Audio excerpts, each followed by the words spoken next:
ഇപ്പോൾ ധനമന്ത്രി K N Balagopal മാധ്യമങ്ങളെ കാണുന്നുണ്ട്. തത്സമയം സംബന്ധിച്ചൊരു കേസ് ഉണ്ടായിരുന്നു നിങ്ങൾക്ക് അറിയാം. അതിൻ്റെ കേസ് സംബന്ധിച്ച് കുറേ കാലമായിട്ട് അതിൻ്റെ കാര്യങ്ങൾ നടക്കുന്നുണ്ട്. ഡിസംബർ മാസത്തിലാണ് കേസ് കൊടുത്തത്. ജനുവരി മാസത്തിലും ഫെബ്രുവരി മാസത്തിലും ഒക്കെ ആ കേസ് ഉണ്ടായിരുന്നു. അതിൻ്റെ ഭാഗമായിട്ട് ഒരു ഇൻ്ററിം ആപ്ലിക്കേഷൻ നമ്മൾ കൊടുത്തിരുന്നു. അത് സംബന്ധിച്ച് കഴിഞ്ഞ ദിവസം വാദം കഴിഞ്ഞു. അതിൻ്റെ ജഡ്ജ്മെൻറ്റ് ഇന്നത്തേക്ക് റിസർവ് ചെയ്തിരുന്നു. ഇന്ന് ജഡ്ജ്മെൻറ്റ് വന്നിട്ടുണ്ട്.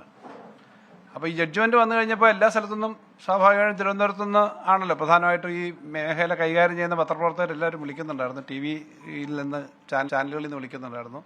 ഡൽഹിയിൽ നിന്നും പ്രതികരണം ചോദിച്ച് വിളിച്ചിരുന്നു. അപ്പോൾ ജഡ്ജ്മെൻറ്റ് നേരത്തെ കോപ്പി കിട്ടിയിട്ടില്ല. ഇപ്പോഴും ജഡ്ജ്മെൻറ്റ് അവർ അപ്ലോഡ് ചെയ്തിട്ടില്ല. പക്ഷേ രാവിലെ 10:30 മണിക്കാണ് ഇവർ പറഞ്ഞത്.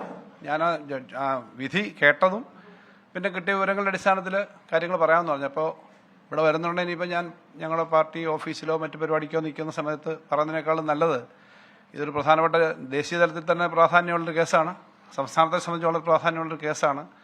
അപ്പോൾ അങ്ങനൊരു കാര്യത്തിന് ഇവിടെ എല്ലാവരും ഉണ്ടെങ്കിൽ ഞാൻ പറയാം. കാരണം അതിന് ഏതെങ്കിലും സമയത്ത് വരുമ്പോൾ ആവണ്ട, അങ്ങനെയാണ് വിളിച്ചത്. അല്ല ഒരു സാധാരണ ഒരു പൊളിറ്റിക്കൽ പത്രസമ്മേളനമൊന്നും അല്ല, ഗവൺമെൻറ്റിനെ സംബന്ധിച്ചൊരു കാര്യമാണ്. ഇന്നത്തെ ഇത് കേരളത്തെ സംബന്ധിച്ചും ഇന്ത്യയെ സംബന്ധിച്ചും വളരെ പ്രധാനപ്പെട്ട ഒരു വിധിയാണ്, ഇൻട്രീം ഓർഡറാണ് ഇന്ന് സുപ്രീം കോടതിയുടെ ഭാഗത്ത് നിന്ന് വന്നിട്ടുള്ളത്.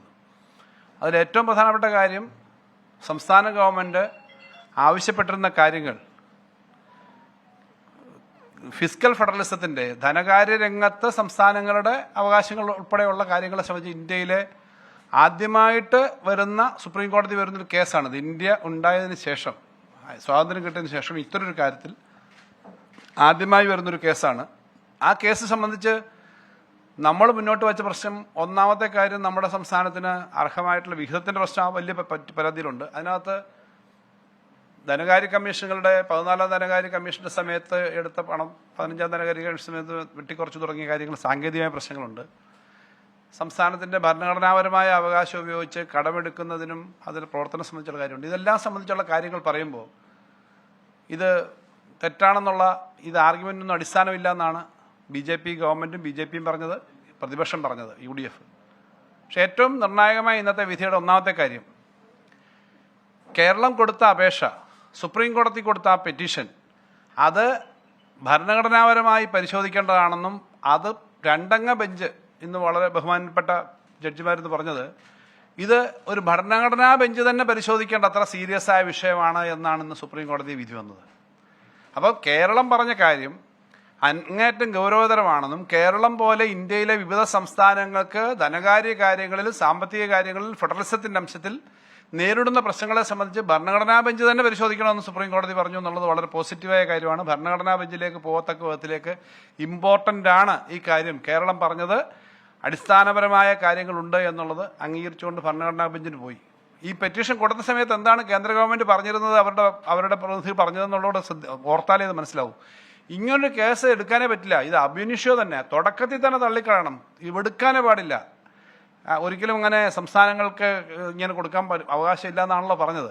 അപ്പോൾ അവിടുന്ന് തള്ളിക്കളയണമെന്ന് പറഞ്ഞൊരു കേസാണ് ഇപ്പോൾ വിപുലമായൊരു ബെഞ്ച് കേൾക്കണം എന്ന നിലയിലേക്ക് ഇപ്പോൾ വന്നേക്കുന്നു എന്നുള്ളതാണ് ഏറ്റവും പ്രധാനപ്പെട്ട കാര്യം. ഇത് ചരിത്രത്തിൽ, ഇന്ത്യയുടെ ചരിത്രത്തിലെ ഏറ്റവും പ്രധാനപ്പെട്ട ഒരു കാര്യമാണ് കേന്ദ്ര സംസ്ഥാന ബന്ധങ്ങളെ സംബന്ധിച്ച്, പ്രത്യേകിച്ചും ഫിസ്ക്കൽ ഇഷ്യൂ സംബന്ധിച്ച് വന്നേക്കുന്നത്. സാമ്പത്തിക കാര്യങ്ങൾ സാധാരണ വരാറില്ല. നേരത്തെ തന്നെ സുപ്രീം കോടതി ഒരു പരാമർശം നടത്തിയത് ഈ ഗവർണറുടെ അവകാശം, അല്ലെങ്കിൽ ഗവർണർ മുഖ്യമന്ത്രിമാരെ ക്ഷണിക്കുന്നത്, അല്ലെങ്കിൽ സത്യപ്രതിജ്ഞയുടെ ഭൂരിപക്ഷത്തിൻ്റെ പ്രശ്നം, ഇത്തരം കാര്യങ്ങളൊക്കെ പലപ്പോഴും വന്നിട്ടുണ്ടെങ്കിലും ഇതുപോലൊരു കാര്യം അങ്ങനെ വന്നിട്ടില്ല. അപ്പോൾ അത് ഭരണഘടനാ ബെഞ്ച് കേൾക്കും എന്നുള്ളതാണ്. നേരത്തെ ഈ കേസ് കേട്ടോണ്ടിരിക്കുന്നതിനിടയ്ക്ക് കോടതി പറഞ്ഞ് വളരെ പെട്ടെന്ന് തന്നെ ഈ കാര്യം, ഇതുപോലൊരു കാര്യം ഭരണഘടനാ ബെഞ്ച് കേൾക്കും എന്നുള്ള ഒരു തരത്തിൽ പരാമർശം വന്നത്. എന്തായാലും കോടതി വളരെ പെട്ടെന്ന് തന്നെ ഇത് കേട്ട് ഈ കാര്യം സെറ്റിൽ ചെയ്യുമെന്ന് പ്രതീക്ഷിക്കുന്നു. അപ്പോൾ ആ തരത്തിലൊരു പോസിറ്റീവായ കാര്യം വന്നിട്ടുണ്ട്.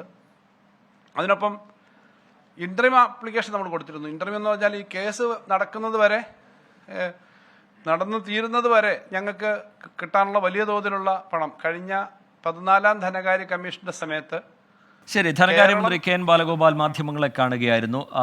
കേരളത്തിൻ്റെ ഹർജി ഭരണഘടനാ ബെഞ്ചിന് വിട്ടിരിക്കുന്ന പശ്ചാത്തലം, അതിൽ പ്രതികരിക്കുകയായിരുന്നു ധനമന്ത്രി. എത്രത്തോളം ഗൗരവം അതിനുണ്ട് എന്ന് സുപ്രീം കോടതി നിരീക്ഷിക്കുന്നത് കൊണ്ടാണത് ഭരണഘടനാ ബെഞ്ചിലേക്ക് പോകുന്നത് എന്നാണ് ധനമന്ത്രി കെ എൻ ബാലഗോപാൽ വ്യക്തമാക്കുന്നത്.